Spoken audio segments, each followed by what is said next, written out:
কি যে দেখতে পাচ্ছে না চোখে। দাঁড়িয়েছো কেন? তুমি দাঁড়িয়ে আছো কেন? তুমি কিছু দেখাচ্ছ? হ্যালো বন্ধুরা, এতক্ষণে তোমরা বুঝে গেছো এটা হচ্ছে ফাদার্স ডের মিনি ভ্লগ।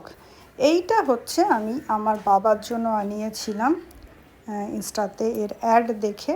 খুব সুন্দর কিউট হয়েছে চাবির রিংটা, দেখো তোমরা দেখেই বুঝতে পারবে। তাছাড়া ঘরে করা হয়েছিল পায়েস, যেটা আমার বাবা এবং আমার ছেলের বাবা দুজনের জন্যই ছিল। ছেলে আনিয়েছিল বাবার জন্য একটা লাইটার, যেটা আগে চলে এসেছিলো, কিন্তু সঙ্গে বানিয়েছিল এই ফ্রিজ ম্যাগনেট দুটো, যেটা সন্ধেবেলা ডেলিভারি হয়। সেই জন্য রাত্রেবেলা এটা ওর বাবা অফিস থেকে ফিরে তারপরে দেখে, এবং দেখে তো একটু অবাকই হয়ে যায়। ও বুঝতেই পারছিল না যে চোখের সামনে ওকে কিছু একটা দেখানো হচ্ছে। ও ভেবেছে কেকটা কাটিং হবে, তো উল্টো দিকে মুখ করছে আরও কিছু অ্যাড হবে এইরকম ভেবে।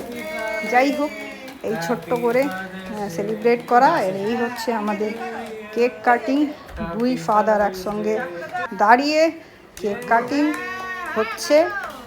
তো কেমন লাগলো তোমাদের এই মিনি ব্লগ অবশ্যই জানিও। ভালো লাগলে লাইক কমেন্ট শেয়ার করে দিও। ইউটিউব থেকে যারা দেখছো তারা সাবস্ক্রাইব করে নিও, আর ফেসবুক থেকে অবশ্যই ফলো করে দিও। Thank you so much.